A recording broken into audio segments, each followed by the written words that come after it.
সম্মানিত মুসল্লিন কিরাম, আসসালামু আলাইকুম ওয়া রাহমাতুল্লাহি ওয়া বারাকাতুহু। মহান জালাল রব্বুল ইজ্জত জাল্লা জালালুহু, যিনি আমাকে আপনাকে সৃষ্টি করেছেন, হায়াত দিয়েছেন, সেই গরিবের দরবারে, রবের দরবারে শত কোটি সুজুদ শুকরিয়া জ্ঞাপন করে আলহামদুলিল্লাহ। বিশ্বনবী মুহাম্মদ রাসূলুল্লাহ সাল্লাল্লাহু আলাইহি ওয়াসাল্লামের উপর দরুদ, যিনি আখির জামানার নবী, শেষ নবী, খাতামুন নবিয়্যিন, তারপরে আর কোন নবী নাই, আসবেন। সেই নবীর উপরে দরুদ পড়ি সাল্লাল্লাহু আলাইহি ওয়াসাল্লাম। সম্মানিত হাজিরিন, আপনাদের সম্মুখে আমি গত জুমায় রাসূলুল্লাহ জীবনী থেকে বিদায় হজের ভাষণের একেবারে শেষ পর্যায়ে খতমে নবুয়ত রাসূলুল্লাহ সাল্লাল্লাহু আলাইহি ওয়াসাল্লাম যে বলেছেন, লা নাবিয়্যা বা'দি, আমার পরে আর কোন নবী আসবে না, এই বিষয়ের উপরে আমি গত জুমায় কিছু কথা বলেছিলাম। আজকে শেষ করব বিষয়, লা নাবিয়্যা বা'দি, আমার পরে কোন নবী আসবে না। যারা আমাকে শেষ নবী মানবে না, তারা কখনো মুসলমান হতে পারবে না। তাহলে কাদিয়ানী কি মুসলমান? না। কাদিয়ানী মুসলমান না, নয়। কাদিয়ানী হচ্ছে কাফির। অনেকে প্রশ্ন করতে পারে, একজন আরেকজনকে কাফির বলা ঠিক না, এরকম প্রশ্ন করেন অনেকে। চাল চলন যদি ঈমান না থাকে, ঈমানের কিছু বিষয় আছে যে বিষয়গুলো আপনি অস্বীকার করলে কাফের হয়ে যাবে। আল্লাহ পাক রব্বুল আলামিন এই কারণে কোরআন শরীফে বিশ্ব মানবতাকে তিন ভাবে সম্বোধন করেছেন। কয়ভাবে? প্রথম সম্বোধন আল্লাহ পাক রব্বুল আলামিন ছিলেন ইয়া আইয়ুহান নাস, হে মানব মণ্ডলী। পুরো পৃথিবীর নাস বলতে ইহুদি, নাসারা, বৌদ্ধ, খ্রিস্টান, মুসলমান, কাফির সবাই আছে। ইয়া আইয়ুহান নাস। আবার আল্লাহ রাব্বুল আলামিন ডাক দিয়েছেন, ইয়া আইয়ুহাল্লাযীনা আমানু, হে ঈমানদারগণ, তোমরা যারা ঈমান এনেছো। 2 নাম্বার। 3 নম্বরে আল্লাহ রাব্বুল আলামিন ডাক দিয়েছেন, ইয়া আইয়ুহাল্লাযীনা কাফারু। ঠিক না? এই কাফের সম্প্রদায় একটা হচ্ছে মানব মণ্ডলী সবাই, যেমন এই কোরআন বিশ্ব মানবতার জন্য, শুধু মুসলমানের জন্য কোরআন নয়, ঠিক না? এই কোরআন বিশ্ব মানবতার জন্য। ইয়া আইয়ুহাল্লাযীনা আমানু ইয়া আইয়ুহাল্লাযীনা কাফারু, যারা আল্লাহকে স্বীকার করে, কোরআন স্বীকার করে, আসমানি কিতাব সমূহ স্বীকার করে, পরকাল স্বীকার করে, জান্নাত জাহান্নাম অস্বীকার করে, আমরা তাদেরকে কি বলি? কাফের। কিন্তু আমার নবীকেও যদি কেউ অস্বীকার করে, সে কখনো মুসলমান হইতে পারে না। এই গোলাম আহমদ কাদিয়ানী, এই লোকটার বাড়ি জন্ম হচ্ছে ভারতে, পাঞ্জাবে। 1840 সালে তার জন্ম। 1840 সালে ভারতে সে মুসলমান হিসেবে জন্মগ্রহণ করেছিল।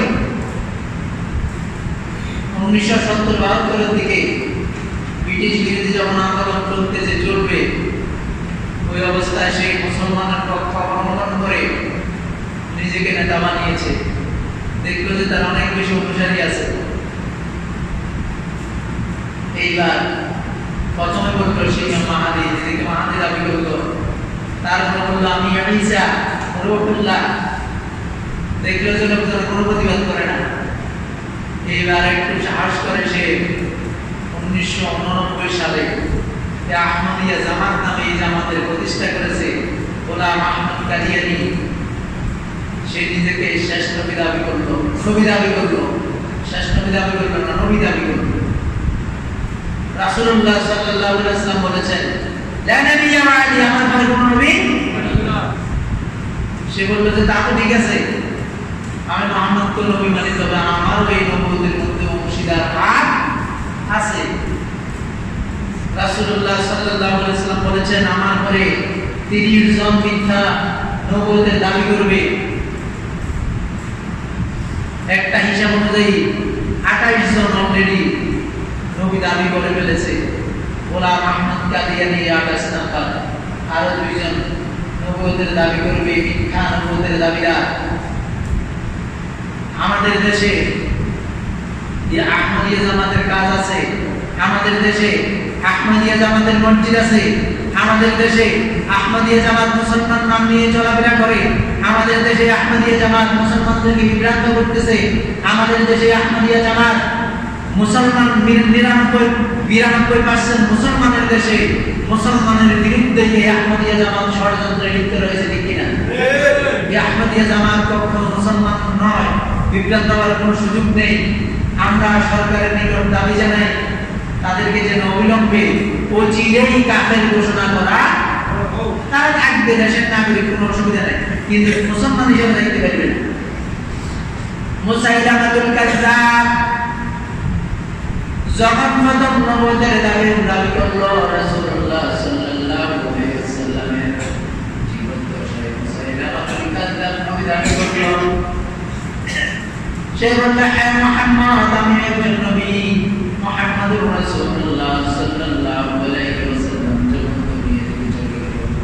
দুনিয়া থেকে চলে যাওয়ার পরে মুসাইলামাতুল কাযযাব নিজেকে নবুয়তের পাওয়ার দাবি করলো, নবী দাবি করলো। তার অনুসারীরা বলল, তুমি যে নবী, প্রমাণ কি? প্রমাণ চাওয়া যায় না? কেউ যদি এখন যদি কেউ বলে যে আমি নবী, তার কাছে কি প্রমাণ চাওয়া যাবে? বিনা হিসাবে, বিনা দলিলে সে কাফের। কোন হিসাব নাই, কোন দলিল, দলিল চাওয়াটাও গোমরাহি। যে আমার রাসূল বলেছেন লা নাবিয়্যা বা'দি, আমার পরে কোনো নবী আসবে না, এবং আল্লাহ রাব্বুল আলামিন এই বিদায় হজের ভাষণের মাধ্যমে ঘোষণা দিয়েছেন, আল-ইয়াওমা আকমালতু লাকুম দীনাকুম ওয়া আতমামতু আলাইকুম নি'মাতি ওয়া রাদিতু লাকুমুল ইসলাম দীনা। আল্লাহ রাব্বুল আলামিন সূরাতুল মাইদার মধ্যে ঘোষণা দিলেন, হে মুহাম্মদ, তোমাকে আমি যে দিন দিয়েছিলাম, যে নবুয়ত দিয়েছিলাম, যে ধর্মের অনুসারে তোমাকে করেছি, যে ইসলামের অনুসারে আমি তোমাকে করেছি, ইসলামটা আমি পরিপূর্ণ করে দিয়েছি। আকমালতু লাকুম দীনাকুম, তোমার দিনটা আমি পরিপূর্ণ করে দিয়েছি, দিনের মধ্যে আর কোনো ঘাটতি নেই। তোমার মাধ্যমে আমি এটা নবুয়তের সমাপ্তি করে দিয়েছি। তোমার পরে কেউ যদি দিনের সংস্কার হিসেবে দাবি করে, আরেকজন বাংলাদেশে দিনের সংস্কার হিসেবে নিজেকে দাবি করেছে, সেটা হচ্ছে দেওয়ানবাগের পীর সাহেব। দেওয়ানবাগের পীর নাম কি তার? নাম কি তার? ভুলে গেলেন কি নাম? ওই যে বড় একটা বেটা আছে, বাবের রহমত, তো তার দরবারের নাম, ব্যক্তির নাম কি? দেওয়ানবাগের বিশাল নাম কি? মাহবুবুল খোদা বলে, ঠিক আছে, তার তো একটা নাম আছে, নামটা কি? এই দেওয়ানবাগ শরীফের যে পীর, এই পীর বলেছে যে সে মুহাম্মদীয় ধর্মের সংস্কারক। সে বলেছে ফাতেমা রাদিয়াল্লাহু তাআলা নাকি তার স্ত্রী। সে বলেছে আল্লাহ নাকি তার উপরে সওয়ার হয়। অনেকগুলো কথাবার্তা। আমরা গোলাম আহমদ কাদিয়ানীর বিরুদ্ধে যেমনিভাবে কথা বলতেছি, এই জাতীয় ভণ্ডগুলো মুসলমানদের ঈমান আকীদা হারাম করতেছে। ঢাকার মতিঝিলের পান কেন্দ্রে আরামবাগে বাবের রহমত নামে ওইখানে আরামা এসেছে, মুসলমানদেরকে ধোঁকা দিয়ে যাচ্ছে, কিন্তু মুসলমান তার বিরুদ্ধে কথা বলার সাহস পাচ্ছে না। কারণটা কি? গোলাম আহমদ কাদিয়ানী যেভাবে কাফের, এই জাতীয় ভণ্ডগুলো আমার রাসূলকে নিয়ে আপত্তিকর মন্তব্য করে, আল্লাহকে নিয়ে আপত্তিকর মন্তব্য করে, এদের মধ্যে পরিপূর্ণ ঈমান নেই, এরও কাফের খাতায় নিজেদের নামটাকে লিখে নিয়েছে।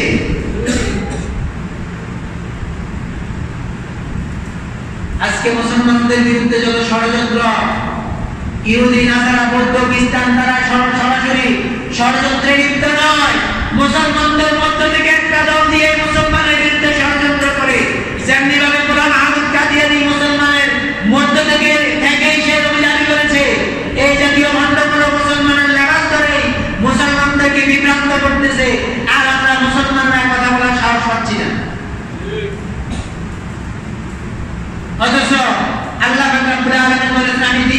পরিপূর্ণ করে দিয়েছি, আমার নিয়ামত পরিপূর্ণ করে দিয়েছি, ইসলামকে পরিপূর্ণ করে দিয়েছি, আর দ্বিতীয় কোনো সংস্কারকের প্রয়োজন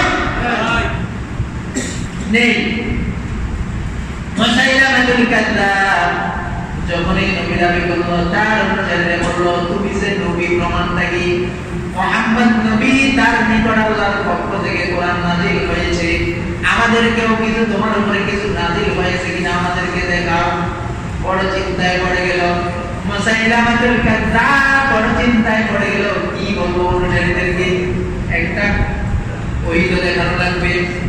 এরপরে সে বলল যে আসো আমার নিকট, কোরআন নাযিল হয়েছে, ওহী নাযিল হয়েছে।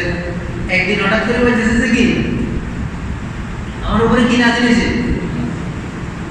বললো যে ওহী নাযিল হয়েছে। অনুসারীরা কইছে দেন কতক্ষণ তেলাওয়াত করি। একটা সূরা তেলাওয়াত করলো, সূরা কাউসার বিপরীত সে একটা সূরা বানাইলো, ইন্না আ'তাইনাকাল আ'তাকা, কোরআন বানাইছে। ফাসাল্লি লিরাব্বিকা ওয়াজআ, ইন্না শানিআকা হুয়াল আবলাগ। অর্থটা কি জানেন? যেমন নবী তার কোরআন তেমন হয়ে গেল। বলতেছে যে হে গোলাম আহমদ, আমি তোমাকে পেঁচা দান করেছি। পেঁচা ছিলেন না? অথবা ফাসাল্লি লিরাব্বিকা ওয়াজআ, তুমি তোমার রবের উদ্দেশ্যে চিৎকার দাও, উচ্চ আওয়াজ করো। ইন্না শানিআকা হুয়াল আবলাগ, নিশ্চয় তোমার শত্রুরা হবে শ্বেতবর্ণে, কৃষ্ণবর্ণে, কালো। হাবশীরা তোমার শত্রু হবে। এটা কোনো কোরআন হলো? কোরআন হলো? যেমন নবী তেমন ওহী। এরপরে মুসাইলামাতুল কাযযাব এত সুদক্ষ সেই আমলে, যে আমলে রাসূলুল্লাহ সাল্লাল্লাহু আলাইহি ওয়াসাল্লাম, যে আমলে আমার নবী কোরআনের দাওয়াত দিয়েছেন, যে আমলে আমার নবী দিনকে প্রতিষ্ঠিত করেছেন, বিদায় ওদের ভাষণে দিনকে পরিপূর্ণ ঘোষণা দিয়েছেন, ওই আমলেই রাসূলের ইন্তেকালের পরেই এই মুসাইলামাতুল কাযযাব দ্বীনের বিরুদ্ধে ষড়যন্ত্র শুরু করে দিল। নিজেকে নবী দাবি করল, শুধু নবী দাবি নয়, সুদক্ষ সৈন্য বাহিনী তার ছিল। তার সুদক্ষ 40,000 সৈন্য বাহিনী ছিল, একজনই দুইজন নয়। মুসাইলামাতুল কাযযাব দ্বীনের বিরুদ্ধে চ্যালেঞ্জ ছুড়ে দিল। আবু বকর সিদ্দিক রাদিয়াল্লাহু তাআলা যখন খিলাফতের আসনে অধিষ্ঠিত হলেন, আবু বকর খিলাফতের আসনে অধিষ্ঠিত হওয়ার পরে দেখলেন মুসাইলামাতুল কাযযাব মানুষকে বিভিন্নভাবে প্রতারিত করতেছে। মুহাম্মদ সাল্লাল্লাহু আলাইহি ওয়াসাল্লামের অনুসারী মুসলমানরা তাদেরকে করতেছে। আবু বকর সিদ্দিক রাদিয়াল্লাহু তাআলা তার বিরুদ্ধে যুদ্ধ ঘোষণা করলেন। কি ঘোষণা করলেন? যুদ্ধ। এখন যারা আমার নবীকে শেষ নবী মানে না, আমার রাসূলকে শেষ রাসূল মানে না, তাদের বিরুদ্ধে যুদ্ধ করা প্রত্যেক মুসলমানের উপরেই ফরজ। ঠিক কি না? আপনি নবীকে ভালোবাসেন, নবীকে গালি দিবে, নবীকে অপমান করবে, আপনি আশিকে রাসূল হবেন, কিন্তু রাসূলের পক্ষে কথা বলবেন না, রাসূলের পক্ষে যুদ্ধ করবেন না। এই জাতীয় উম্মতের আমার রাসূলের কোনো প্রয়োজন নাই। রাসূলকে শেষ নবী না মেনে কিভাবে মুসলমান থাকে? মুসাইলামাতুল কাযযাব সুদক্ষ সৈন্য বাহিনী তৈরি করল আবু বকর সিদ্দিক রাদিয়াল্লাহু তাআলার বিরুদ্ধে যুদ্ধ করার জন্য। আবু বকর সিদ্দিক রাদিয়াল্লাহু তাআলা ইকরামা ইবনে আবু জাহলের নেতৃত্বে সুদক্ষ একটা বাহিনী প্রেরণ করে দিলেন মুসাইলামার বিরুদ্ধে যুদ্ধ করার জন্য। কিন্তু মুসাইলামাতুল কাযযাব এত বেশি সংগঠিত ছিল, এত সুদক্ষ তীরন্দাজ ছিল তার, এত সুদক্ষ যুদ্ধ বাষ্প কৌশল শূন্য ছিল তার।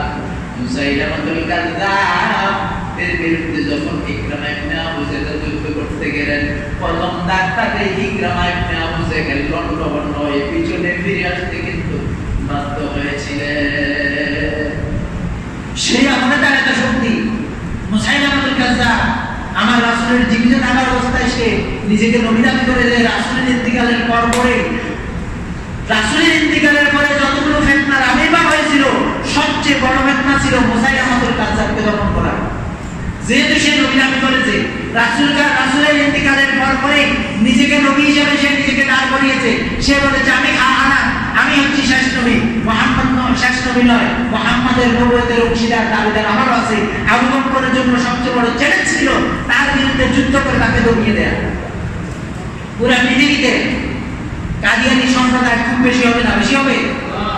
বাংলাদেশে পার্সেন্টে গেলে হয়তো 1% হবে, এর বেশি। কিন্তু আপনি ঢাকা শহরে যখন যাবেন, বক্সিবাজারের পাশে বক্সিবাজার আহমদিয়া জমাত, আহমদিয়া মসজিদ, ওখানে তাদের মসজিদ আছে না? সাহসটা পায় কই?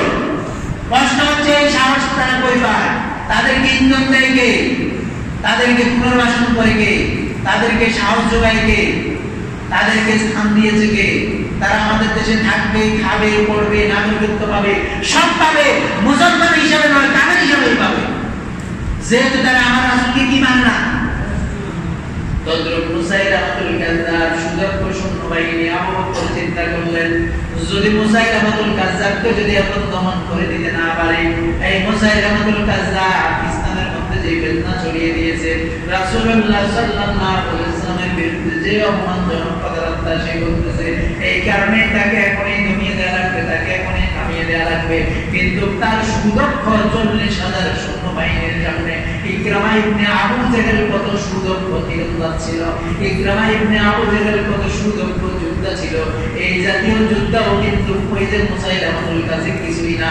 মুসাইলামাতুল কাযযাবের বিরুদ্ধে যুদ্ধ করতে গিয়ে প্রথম ধাক্কাতে ইকরামা ইবনে আবু জাহল কিন্তু পিছিয়ে চলে আসলো। আবু বকর সিদ্দিক রাদিয়াল্লাহু তাআলা কাছে চিঠি লিখলেন, আবু বকর সিদ্দিক রাদিয়াল্লাহু তাআলা মুসাইলামাতুল কাযযাবের যে সুদক্ষ সৈন্যবাহিনী, এই সৈন্যবাহিনীর সাথে যুদ্ধ করা আমাদের পক্ষে সম্ভব নয়, আপনি আরো সৈন্যবাহিনী পাঠান, আমরা যেন তাদের সাথে যুদ্ধ করে বিজয় হতে পারি। আবু বকর সিদ্দিক রাদিয়াল্লাহু তাআলা খালিদ বিন ওয়ালিদের নেতৃত্বে তখন আরো কিছু সৈন্যবাহিনী নিয়ে প্রায় 20,000-এর একটা বাহিনী ওই ইয়ামামার যুদ্ধে, ইয়ামামা নামক স্থানে যুদ্ধ করার জন্য মুসাইলামাতুল কাযযাবের বিরুদ্ধে পাঠিয়ে দিলেন। ওই যুদ্ধের মধ্যে একজন সৈনিক ছিলেন বারা ইবনে মালিক রাদিয়াল্লাহু তাআলা, আনাস ইবনে মালিকের ছোট ভাই। ওই যুদ্ধটা ভয়াবহটা কেমন ছিল? বারা ইবনে মালিক রাদিয়াল্লাহু তাআলা শুনুন, ওই যুদ্ধের ভয়াবহটা কত কঠিন ছিল। যুদ্ধের ময়দানে যখন দুই পক্ষ মুখোমুখি হয়ে গেল, মুসলমানদের পক্ষ থেকে একজন নয়, দুইজন নয়, 70 জন হাফেজ কুরআন ওই যুদ্ধের মধ্যে শহীদ হয়ে গিয়েছিল। মুসলমানের সংখ্যা কত খুব বেশি না, কোরআনে হাফেজে শহীদ হয়েছে 70 জন। কতজন? কার বিরুদ্ধে যুদ্ধ করতে গিয়ে? ভণ্ড নবীর বিরুদ্ধে। কার বিরুদ্ধে? সেই ভণ্ড নবী এখনো আছে না নাই? এখনো আছে কিনা? সেই মুসাইলামাতুল কাযযাবের অনুসারী এখনো কিন্তু আমাদের দেশেও আছে। ওই মুসাইলামাতুল কাযযাবের বিরুদ্ধে দুর্দান্ত ভাবে যখন যুদ্ধ শুরু হয়ে গেল, বারা ইবনে মালিক রাদিয়াল্লাহু তাআলা বললেন যুদ্ধের ভয়াবহতা যাতে বেশি ছিল, রাসূলুল্লাহ সাল্লাল্লাহু আলাইহি ওয়াসাল্লাম খালিদ বিন ওয়ালিদের নেতৃত্বে সৈন্য পাঠিয়ে দিলেন। রাসূলুল্লাহর একজন সৈন্যের নাম ছিল সাবিত বিন কায়েস। নাম কি? সাবিত বিন সাবিত বিন কায়েস রাদিয়াল্লাহু তাআলা ওই যুদ্ধে অংশগ্রহণ করেছিলেন। তিনি দেখলেন খালিদ বিন ওয়ালিদের নেতৃত্বে যুদ্ধ শুরু হওয়ার পরে, এরপরেও খালিদ বিন ওয়ালিদের জীবনে যুদ্ধে কোনো পরাজয় নাই। কামের হিসেবে যতগুলো যুদ্ধ করেছে সেখানেও জয়ী, মুসলমান হওয়ার পরে জীবনে যত যুদ্ধ করেছে কোনো যুদ্ধে তার পরাজয় নেই। যেমন ওদের যুদ্ধ মুসলমানদেরকে একেবারে প্রতিঘাত করেছে কে? খালিদ বিন। এই খালিদ বিন ওয়ালিদ যখন মুসলমান হয়েছে, এই খালিদ বিন ওয়ালিদের নেতৃত্বে খালিদ সাইফুল্লাহ উপাধি পেয়েছিল। মুতার যুদ্ধে 3000 সৈন্য নিয়ে 1 লক্ষ সৈন্যের মোকাবেলা করে বিজয় অর্জন করেছিল। মাত্র সৈন্য 3000 মুসলমান, কাফের কতজন? 1 লক্ষ। মুতার যুদ্ধ আপনাদেরকে সেই কাহিনী শুনেছি। এই খালিদ মুসাইলামাতুল কাযযাবের বিরুদ্ধে যুদ্ধ করতে গিয়ে এত নাজুকতার অবস্থা হয়েছে তার, আর কোন যুদ্ধে এত নাজুকতার অবস্থা হয় নাই। তাই মুসাইলামাতুল কাযযাবের শক্তিটা কেমন ছিল? এত সুযোগ্য সৈন্যবাহিনী তার ছিল। সাবিত ইবনে কায়েস রাদিয়াল্লাহু তাআলা বলতেছেন, যখন যুদ্ধ তুমুল যুদ্ধ শুরু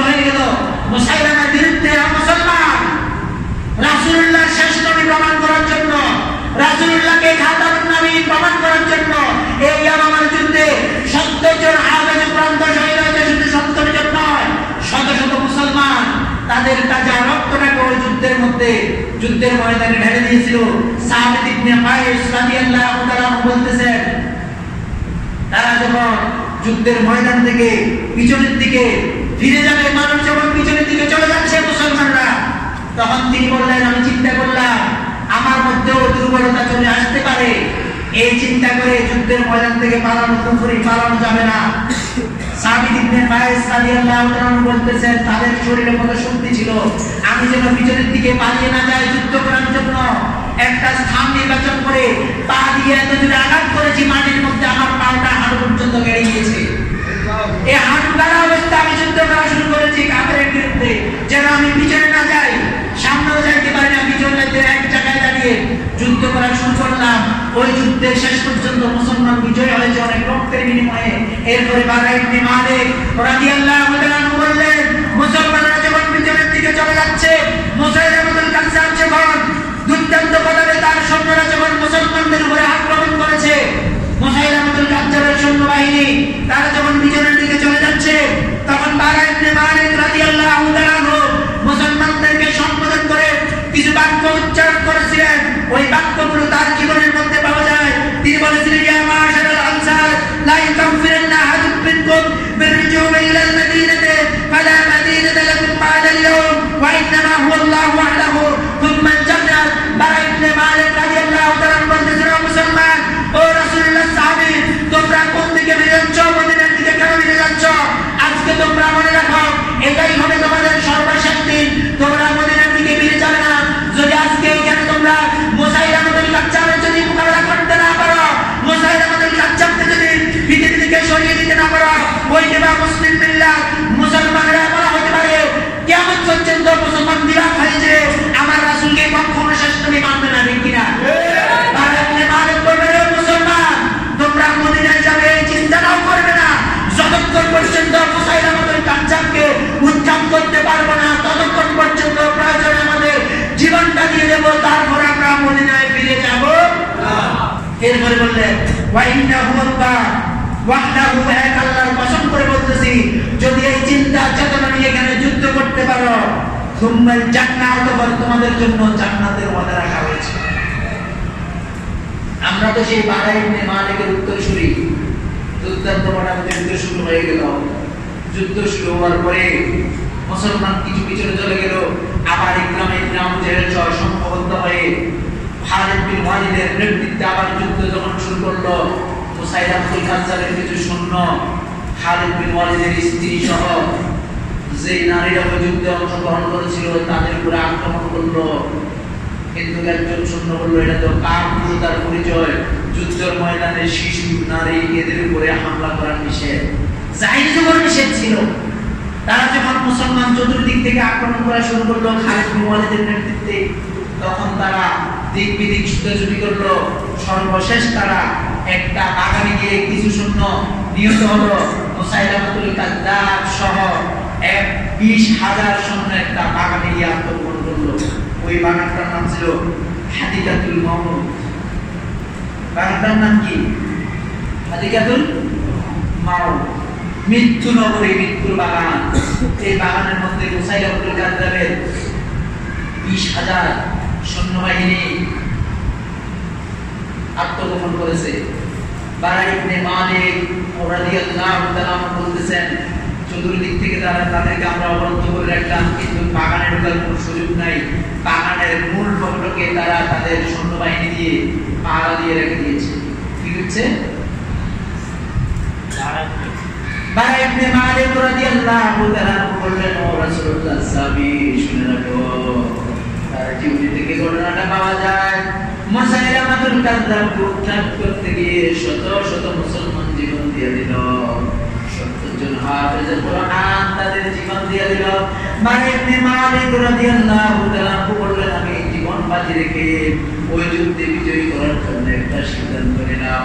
খালিদ বিন ওয়ালিদের অনুমতি নিয়ে খালিদ বিন ওয়ালিদ রাদিয়াল্লাহু তাআলা বললেন, ও খালিদ, যতক্ষণ পর্যন্ত এই বাগানের ফটক দেয়াল টপকিয়ে যতক্ষণ পর্যন্ত ভিতরে গিয়ে মূল দরজা যতক্ষণ পর্যন্ত খুলে তোমরা ভিতরে যাইতে পারবা না, ততক্ষণ পর্যন্ত বিজয় লাভ করা সম্ভব নয়। আর মুসাইলামাতুল কাজ্জাবের একজন সৈন্য যদি জীবিত থাকে, তারা মানুষকে সিদ্ধান্ত করবে আমার রাসূলকে শেষ নবী মানবে না আল্লাহ রাব্বুল আলামিন যে দিনকে পরিপূর্ণ করেছেন ওই পরিপূর্ণতা দ্বারা স্বীকৃতি দিবে না এই কারণে মুসাইলামাতুল কাযযাবের একজন সৈন্য যেন জীবিত না থাকে এই কারণে যুদ্ধে বিজয়ী করার জন্য আমি একটা চিন্তা ভাবনা করেছি ওই চিন্তা ভাবনা যদি আপনি একমত হন আমি রাজি আছি খালিদ বিন ওয়ালিদ রাদিয়াল্লাহু তাআলা বললেন বারাই মা আলাইক আনসারী তুমি কি চিন্তা করেছো আমি আমাকে একটু শোনাও বারাই মা আলাইক রাদিয়াল্লাহু তাআলা মহিলা বাদশাহ ছিলেন কিন্তু লম্বা ছিলেন বারাই মা আলাইক রাদিয়াল্লাহু তাআলা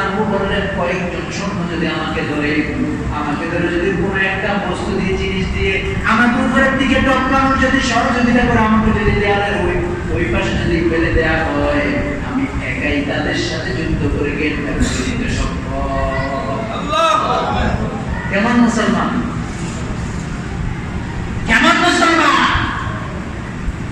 বন্ধনবীর বিরুদ্ধে যুদ্ধ করার জন্য কেমন না ওই ইমান এখনো প্রয়োজন আছে না নাই মুসলমান ঘুমাও আর আমার নবীকে তারা অপমান করতেছে বাংলাদেশে বসে তারা রাসূলের বিরুদ্ধে কথা বলতেছে বাংলাদেশে বসে তারা মুসলমানের বিরুদ্ধে ষড়যন্ত্র করতেছে আমরা মুসলমানরা তাদের কিছু করতে পারতেছি না কারণটা কি তাদের শক্তিটা কোথায়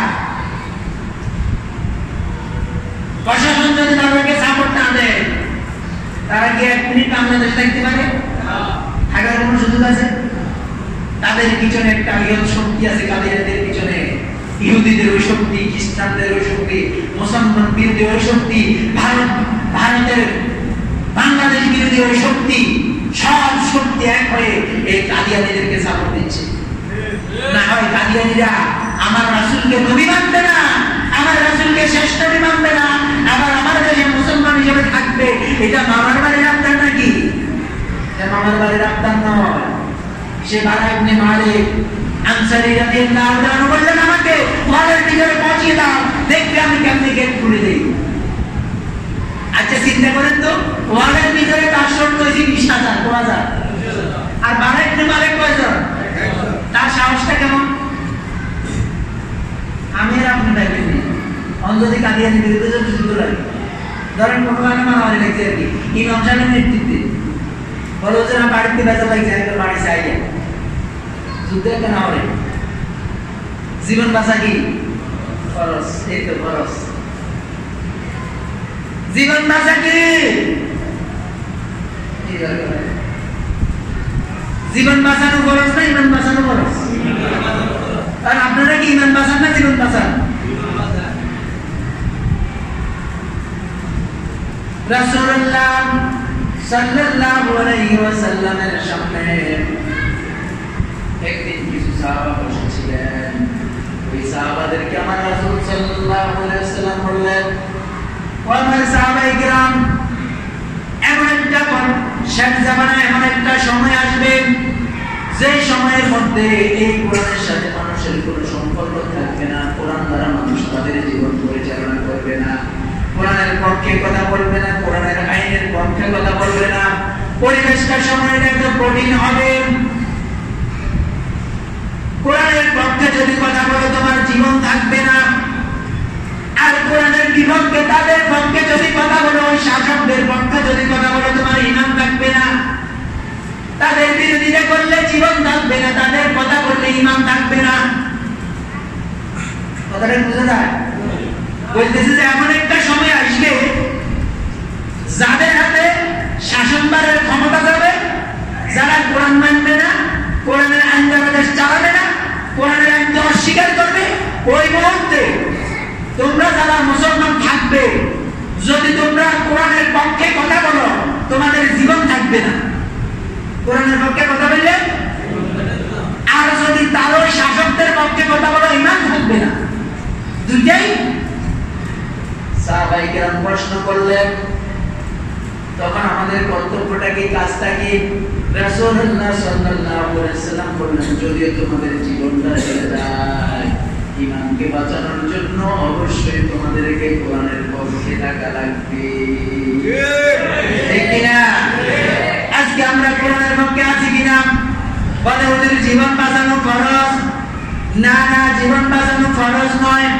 ইমানকে বাঁচানো ফরজ, ইমানকে বাঁচানোর জন্য কত বীর তাদের জীবনটাকে একেবারে জমিনের মধ্যে বিলীন করে দিয়েছেন, তাদের জীবনটা কোরবান করে দিয়েছেন। আর আমরা বলি ইমান বা জীবন বাঁচানো ফরজ। সাহাবায়ে কেরাম ইমানকে বাঁচিয়েছেন। আপনার জীবন বাঁচানো ফরজ নয়, ইমান বাঁচানো ফরজ। ইমান নিয়ে যদি কবরে যাইতে পারেন আপনার জীবনটা সফল। আর যদি আপনি ইমান না নিয়ে কবরে যান, জীবনটা আপনার বেঁচে গেল, আপনার ইমান নাই, আরো 10 বছর আপনি হায়াত পেলেন, লাভটা কি? ওই বেঈমান হিসেবে আপনাকে মৃত্যুবরণ করা লাগবে। বারা ইবনে মালিক রাদিয়াল্লাহু তাআলা তার কেমন ইমান, কেমন দীপ্ত ইমান তিনি জানতেন। ওই ফটকের মধ্যে শত শত মুসাইলামাতুল কাজ্জাবের সৈন্যরা, শত শত সৈন্য ওই ফটকটাকে পাহারা দিচ্ছে। বারা ইবনে মালিক কিন্তু জানতেন। তারপরেও বারা ইবনে মালিক রাদিয়াল্লাহু তাআলা কয়েকজন সৈন্য তাকে এইভাবে উপরের দিকে তোলেন, উপরের দিকে ছুড়ে মেরে ওই দেয়ালের ভিতরে তাকে ফেলে দিলেন। বারা ইবনে মালিক রাদিয়াল্লাহু তাআলা বললেন, ওই যে মধুর বাসার মধ্যে কেউ ঢিল মারলে মধুরটা যেমনি কিলবিল করে যখন ওই মানুষটাকে আক্রমণ করে, আমি দেয়ালের ভিতরে পড়ার সাথে সাথে ওই মুসাইলামাতুল কাজ্জাবের সৈন্যরা মধু পোকার মতো আমার দিকে আক্রমণ শুরু করলো। কিন্তু এক আল্লাহর উপরে তাওয়াক্কুল করে, এক আল্লাহর উপরে তাওয়াক্কুল করে আমি একাই 10 জন কাফেরকে দুনিয়া থেকে খতম করে দিয়ে ওই গেটের ফটকটা খুলে দিতে সক্ষম হয়েছি। আল্লাহু আকবার। একা, আর কেউ নেই। আছে কেউ? আর কেউ নেই। তিনি বললেন, ওই ফটকটা খুলে দিতে গিয়ে তারা যখন আমাকে বৃষ্টির মতন তীর মারা নিক্ষেপ করলো, আমার গায়ে 81টা তীর বিদ্ধ হয়েছিল। ওই দিন কতটা তীর? সেই বারা ইবনে মালিকের উত্তরসূরি আমরা ওই ফটকটা খুলে দেওয়ার পরে ওই বাগানের মধ্যে মুসাইলামাতুল কাজ্জাবের যে 20,000 সৈন্য আত্মগোপন করেছিল, ওই 20,000 সৈন্যের ওইখানে শরীর সমাধি করা হলো। একজন সৈন্য ওই দিন জীবিত ছিল না, 20,000 সৈন্যকে হত্যা করা হয়েছে। কারণ হচ্ছে তারা আমার রাসূলকে নিজেকে মুসলমান দাবি করে আমার রাসূলকে শেষ নবী মানে না। এই কারণে 20,000 সৈন্যের শরীর সমাধি হলো। মুসাইলামাতুল কাজ্জাবকে হত্যা করেছিল, মুসাইলামাতুল কাজ্জাবকে মেরেছিল, মুসাইলামাতুল কাজ্জাবকে দুনিয়া থেকে বিদায় করে দিয়েছিল। তার নাম ছিল ওয়াহশী। নাম কি? ওয়াহশী। এই ওয়াহশী উহুদের যুদ্ধে আমার রাসূল সাল্লাল্লাহু আলাইহি ওয়াসাল্লামের প্রাণপ্রিয় চাচা যান হামজা রাদিয়াল্লাহু তাআলা কে শহীদ করেছিল। এই ওয়াহশী ইসলাম ধর্ম গ্রহণ করার জন্য আমার রাসূলের সামনে যখন আসলেন, আমার রাসূল বললেন, তোমার নাম নাকি ওয়াহশী? বলে, জি আমার নাম ওয়াহশী। বলল, তুমি কি আমার চাচাকে দুনিয়া থেকে বিদায় করেছো? বলল রাসূল, জিহাদের কারণে আপনার চাচাকে আমি দুনিয়া থেকে বিদায় করে দিয়েছি। আমার রাসূল বললেন, ওয়াহশী তুমি ইসলাম ধর্ম গ্রহণ করেছো ঠিকই, কিন্তু তুমি সবসময় আমার সামনে আসবে না। তুমি যখন আমার সামনে আসো আমার চাচার কথা মনে পড়ে যায়, আমার চোখ দিয়ে আমার চাচার জন্য টপ টপ করে চোখের পানি পড়ে। ওয়াহশীকে প্রশ্ন করলো, ওয়াহশী কিভাবে তুমি আমার চাচাকে হত্যা করেছো? ওয়াহশী বললেন, আমার একটা বল্লম ছিল, বল্লমটা দিয়ে আমি তার বুক বরাবর মেরে দিয়েছি, দুনিয়া থেকে বিদায় নিয়ে গেছি। তারপর তার বুকটা ছিল আমি কলিজাটা বের করেছি, তার কান কাটা হয়েছে, নাক কাটা হয়েছে, কলিজাগুলা হিন্দায় চিবিয়ে চিবিয়ে খেয়েছে।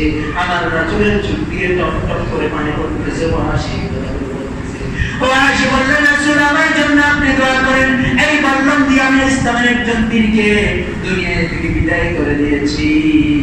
এই বল্লমটা দিয়ে যেন আমি ইসলামের কুখ্যাত একজন শত্রুকে দুনিয়া থেকে বিদায় দিতে পারি, আমার জন্য দোয়া করেন। সে ওয়াহশী যে বল্লম দিয়ে হামজাকে দুনিয়া থেকে বিদায় করেছিল, ওই বল্লমটা রেখে দিয়েছিল। ওই একই বল্লম দিয়ে ওয়াহশী জাহান্নামের গেট মুসাইলামাতুল কাজ্জাবকে ওই বল্লমটা দিয়ে দুনিয়া থেকে বিদায় করে দিয়েছিল। বারা ইবনে মালিক আনসারী রাদিয়াল্লাহু তাআলা অসুস্থ হয়ে গেলেন। 81টার উপরে দিয়ে তার উপরে বিদ্ধ হয়েছে, পুরো শরীরের মধ্যে তরবারির আঘাত। যে একজন লোক শত শত লোককে প্রতিহত করে ওই গেটটা করে দিয়েছিল, বারা ইবনে মালিক রাদিয়াল্লাহু তাআলা খালিদ বিন ওয়ালিদ রাদিয়াল্লাহু তাআলা বলতেছেন, ওই বারা ইবনে মালিকের কারণে আমরা ওই যুদ্ধের মধ্যে বিজয় লাভ করেছিলাম। ওই বারা ইবনে মালিক আনসারী রাদিয়াল্লাহু তাআলা 1 মাস দুনিয়া, এর উপরে 1 মাস দুনিয়ায় জীবিত ছিলেন। ওই একটা মাস আল্লাহ খালিদ বিন ওয়ালিদ বলতেছেন আমি নিজেই একটা মাস মালিক ইবনে আনসারে আমি নিজে হাতে তার সেবা শুশ্রূষা করেছি। কারণ হচ্ছে মালিক আনসারী রাদিয়াল্লাহু তাআলা আনহু সাহসিকতার পরিচয় দিয়েছেন মুসাইলামাতুল কাজ্জাবের বিরুদ্ধে, যে সাহসিকতার পরিচয় দিয়ে ওই যুদ্ধের মধ্যে আমরা মুসলমানরা বিজয় লাভ করেছি। কিয়ামত পর্যন্ত যত মুসলমানের মধ্যে যারা এই শেষ নবীর দাবি করবে, কিয়ামত পর্যন্ত যারা আমার রাসূলকে শেষ নবী মানবে না, তাদের বিরুদ্ধে যুদ্ধ করা প্রত্যেক মুসলমানের জন্য ফরজ, ঠিক কিনা? আমাদের বর্তমান বাংলাদেশে গোলাম আহমদ কাদিয়ানী কাফের, গোলাম আহমদ কাদিয়ানী মুসলমান না কাফের? সে ভালো নাকি ভণ্ড? সে নবী নাকি ভণ্ড? সে নবী নাকি কাযযাব? সে দাজ্জাল এবং কাযযাব মিথ্যাবাদী। গোলাম আহমদ কাদিয়ানী নিজেকে যখন নবী দাবি করলো, আতাউল্লাহ বুখারী ভারতীয় উম্মতের সবচেয়ে বড় আলেম আতাউল্লাহ বুখারী তার সাথে একটা বহস করার জন্য গেল। তাকে প্রশ্ন করলো, গোলাম আহমদ, গোলাম আহমদ তুমি যে নিজেকে নবী দাবি করো, কি প্রমাণ আছে তোমার কাছে? তখন সে কোরআন শরীফের একটা তেলাওয়াত করলাম, ইয়া বনি ইসরাঈল ইন্নী রাসূলুল্লাহি ইলাইকুম মুসাদ্দিকান লিমা বাইনা ইয়াদাইয়া মিনাত তাওরাতি ওয়া মুবাশশিরান বিরাসূলিন ইয়াতি মিন বা'দি ইসমুহু আহমদ। সে বলল ঈসা আলাইহিস সালাম আমার বিষয় বলে গিয়েছে, তারপরে একজন নবী আসবে তার নাম হচ্ছে আহমদ। তখন গোলাম আহমদ বললেন, আতাউল্লাহ আমার নাম তো আসলে গোলাম আহমদ নয়, আমার নাম শুধু আহমদ, গোলাম শব্দটা বাদ দিয়ে দিলাম।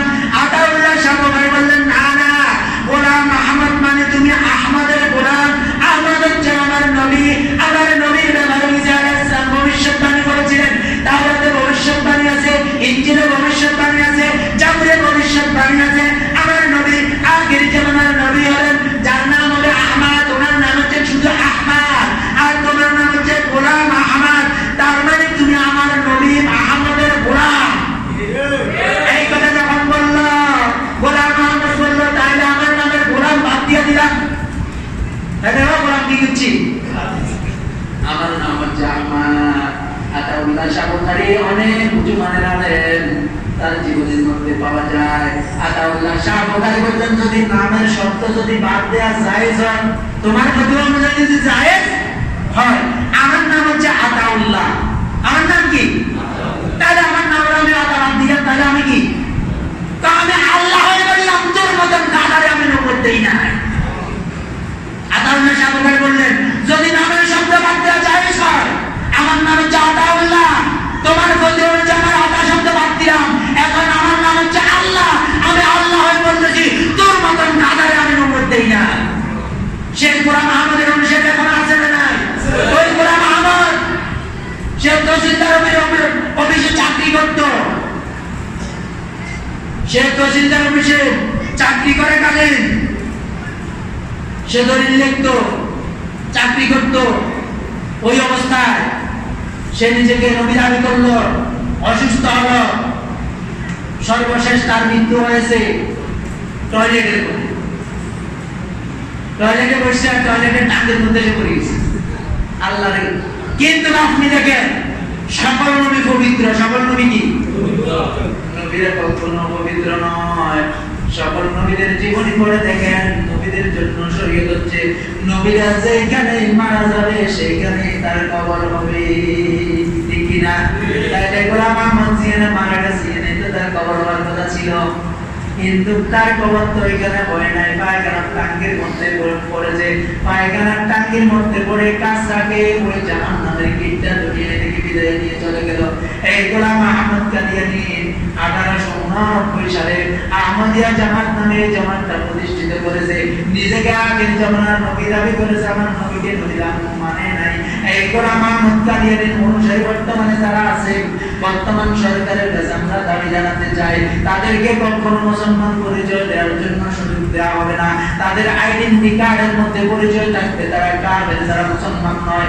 মুসলমান মাইনরিটি মুসলমান, যে মেজরিটি মুসলমান আমাদের মুসলমান মুসলমানের দেশে, তারা মুসলমান মেজরিটির দেশে মুসলমান নাম নিয়ে তারা থাকতে পারবে না, তারা নন মুসলিম মাইনরিটি কাফের হিসাবে আমাদের দেশে টাকা রাখবে কিনা? গোলাম আহমদ কাদিয়ানীর সাথে কোনো আপোষ করা যাবে না, গোলাম আহমদ কাদিয়ানীর অনুসারীর সাথে কোনো আপোষ করা যাবে না।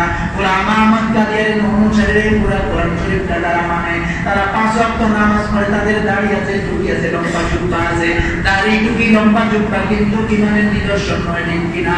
ইমানের নিদর্শন হচ্ছে আপনার অন্তর, আপনার মন যেটা সাক্ষী দেয় ওই সাক্ষীর উপরে আপনার ইমানটা নির্বাচিত হয়। গোলাম আহমদ কাদিয়ানীর অনুসারী যারা আছে তাদের সুন্দর সুন্দর টুপি আছে, তাদের পাগড়ি আছে, তাদের দাড়ি আছে, তাদের লম্বা জুব্বা আছে, তারা কোরআন খতম করে, তারা কোরআন শরীফ পড়ে, তারা কবর জিয়ারত করে, তাদের মৃত্যুর পরে তাদেরকে দাফন করা হয়, মৃত্যুর পরে তাদের জানাজা দেওয়া হয়, তারা তারাবির নামাজ পড়ে, তারা খতম তারাবি পড়ে, সবকিছু করে, কিন্তু কোরআন শরীফের মা কানা মুহাম্মাদুন আবা আহাদিন মির রিজালিকুম ওয়ালাকিন রাসূলুল্লাহি ওয়া খাতামান নাবিয়্যিন ওয়া কানা আল্লাহু বিকুল্লি শাইইন ওয়া খাতামান নাবিয়্যিন।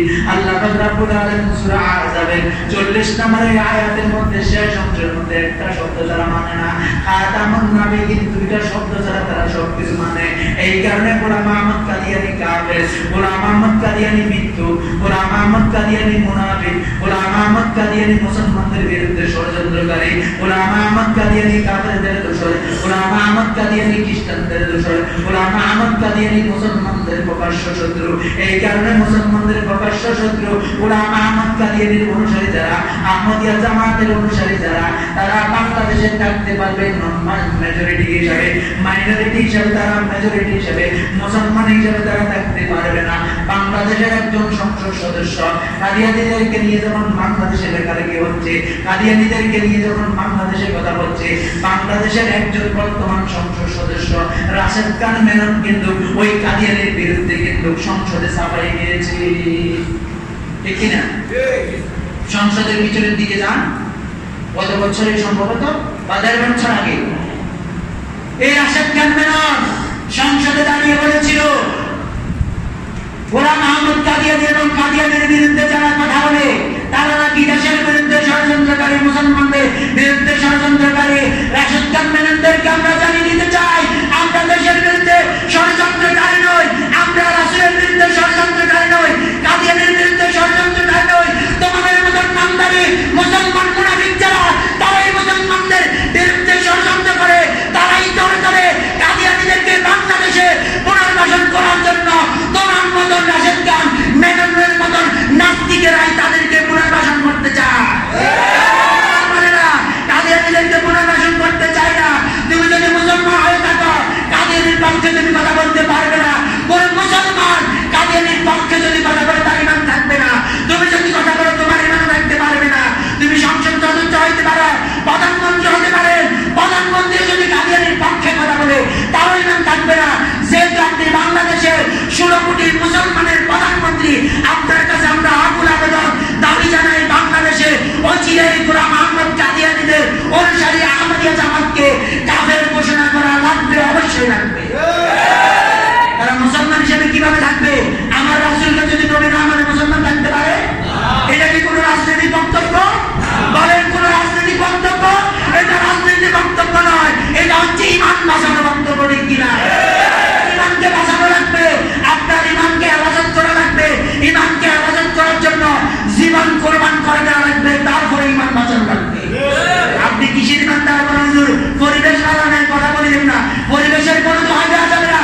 পরিবেশ যত খারাপ হোক, কোরআনের কথাগুলো স্পষ্ট ভাষায় বলা লাগবে। বিদায়গঞ্জের ভাষণে রাসূলের কথাগুলো বলেছেন, আমি যদি না বলি আল্লাহর দরবারে জবাব দিতে লাগবে না? আপনি জবাব না দিতে পারেন, আমাকে জবাব দিতে লাগবে। এটা আমার কথা না, আমার রাসূলের কথা। লা নবিয়্যা বা'দি, আমার পরে পুনরায় আসবে না। তবে 30 জন মিথ্যা নবুয়তের দাবি করবে, 30 জনের মধ্যে একজন হচ্ছে গোলাম আহমদ কাদিয়ানী। আজকে থেকে 2 জনের কথা বলবেন, কথা বলবে কাদিয়ানী কি? সালাম আসসালামু আলাইকুম রাহমাতুল্লাহ, কাদিয়ানী। দোকানে যাবেন, ভাই খরচ দেন, কাদিয়ানী। স্ত্রী দেন, বাংলাদেশে আসি বলে কাদিয়ানী। কথাই কথা কি মুসলমান থাকার কোন সুযোগ? কাদিয়ানী মসজিদে কেউ কোনোদিন নামাজ পড়ছে?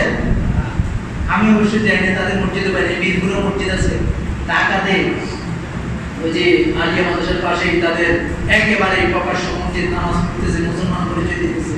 বাংলাদেশের বহু দেশ আছে যেখানে কাদিয়ানীদেরকে কাফের ঘোষণা দেওয়া হয়েছে। আমাদের বাংলাদেশের 95% মুসলমানের দেশে এই কাদিয়ানীকে কেন কাফের ঘোষণা দেয় না? এবার বুঝতে পারেন না তাদের গোড়া কোথায়? বুঝেন না কেন কাফের ফতোয়াতে? বুঝেন না? এই বুঝাটা আপনাকে অবশ্যই প্রয়োজন। এরা প্রকাশ্য আমার রাসূলের দুশমন, প্রকাশ্য কোরআনের দুশমন, প্রকাশ্য ইসলামের দুশমন, প্রকাশ্য মুসলমানের দুশমন। এই কাদিয়ানীর দোষর যারা কাদিয়ানীদেরকে পুনর্বাসন করতেছে বাংলাদেশ থেকে, তাদের শিকড় সুদ্ধা অবশ্যই উঠতে ফেলে দেওয়া লাগবে। না হয় আপনি কিয়ামতের ময়দানে রাসূলের উম্মত হিসেবে পরিচয় দিতে পারবেন না। বারা ইবনে মালিক আনসারী রাদিয়াল্লাহু তাআলা আপনাকে যদি কিয়ামতের ময়দানে প্রশ্ন করে এই মুসাইলামাতুল কাজ্জাবের বিরুদ্ধে যুদ্ধ করতে গিয়ে আমি আমার জীবনটাকে তিলে তিলে শেষ করে দিয়েছি, ইকরামা ইবনে আবু জাহেল যদি প্রশ্ন করে 70 জন হাফেজ কোরআন যদি আপনাকে কিয়ামতের ময়দানে প্রশ্ন করে আমার রাসূলের ইজ্জত রক্ষা করতে গিয়ে, রাসূলকে খাতামুন নবীয়্যিন প্রমাণ করতে গিয়ে আমরা 70 জন হাফেজ কোরআন নিজের তাজা রক্তটাকে, ইয়ামামার প্রান্তরটাকে লাল করে দিয়েছি বুকের তাজা রক্ত দিয়ে, তোমরা যদি নিয়ে এসেছিলে রাসূলের উম্মত পরিচয় দিয়েছ, আমার রাসূলকে যে তারা শ্রেষ্ঠ মানে নাই, কি ভূমিকা তুমি রেখেছ? জবাব দেওয়ার কি কোনো সুযোগ আছে? নাই। তাই আসুন, রাসূলের বিরুদ্ধে যারা ষড়যন্ত্র করে, যারা নিজেদেরকে গোলাম আহমদ কাদিয়ানীর অনুসারী মনে করে, আপনাদেরকে সচেতন করে দিচ্ছি, তাদের খপ্পরে কখনো পড়া যাবে না। আল্লাহ রাব্বুল আলামিন আমাদের সকলকে এই জাতীয় দাজ্জাল থেকে হেফাজত করুন। আমিন। আসসালামু